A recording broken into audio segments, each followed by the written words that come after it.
how's it going, guys? My name is Zach with the Movie Castle, and today we're going to be taking a look at Monsters. This is Season 3, Episode 16, and this one's entitled The Waiting Room. Yeah, earlier in this season we had The Waiting Game. This is The Waiting Room. Completely different episode. Kind of a weird coincidence, though. Anyway, this came out January 13th, 1991. It was directed by Philip Alderton and stars John Saxon. Really great to see John Saxon here. He's done a lot of really cool roles. I know him most for Nancy's dad on Nightmare on Elm Street, but we also have Black Christmas, Tenebrae, a ton of fun stuff. And you know what? If you guys have a favorite John Saxon movie, definitely leave it in the comments. I'd love to hear it. Anyway, also starring in this episode is Lisa Waltz, Christian LeBlanc, and Denise Gentile. And this is a really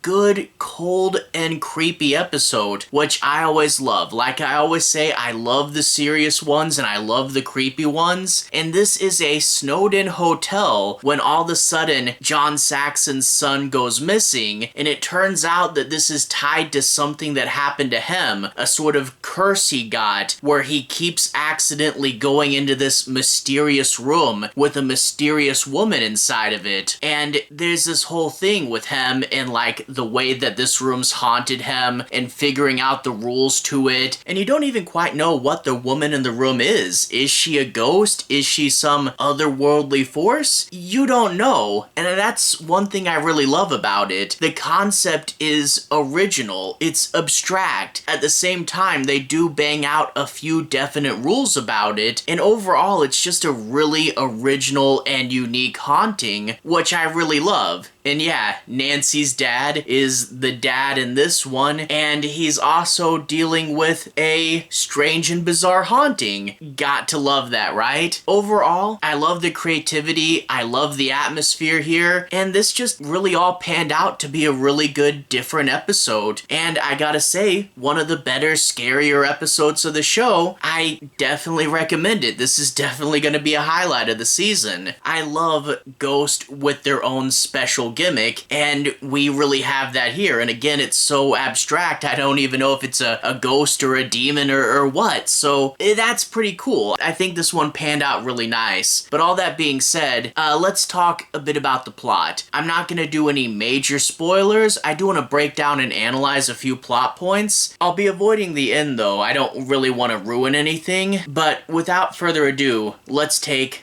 a deeper dive. We open up with a newlywed couple on their honeymoon, and they're going to the second floor of this hotel. And yeah, the whole episode is pretty much going to be on the second floor of this hotel. It's classic Monsters limited set, limited characters stuff, but you don't really feel it with this one. It just all seems to make sense that it's all set there. And plus, it's a snowstorm outside, the roads are closing down, and the characters are stuck in here, frozen in the hotel.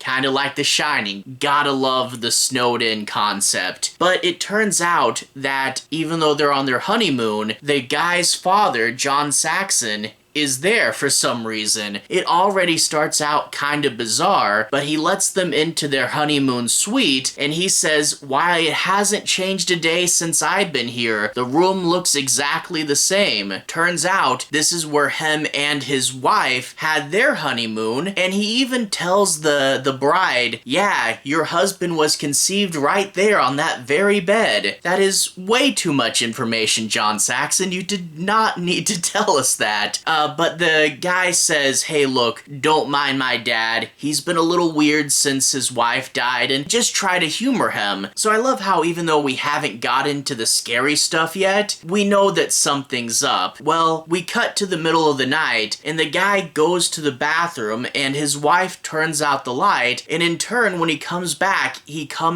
to a dark room. And John Saxon has this rule, don't enter a room with the lights off, it's bad luck. luck, and he always reaches in and turns on the light before he goes in somewhere. It's a weird and bizarre rule, but you think, okay, maybe it's just old-timey superstition or something. But no.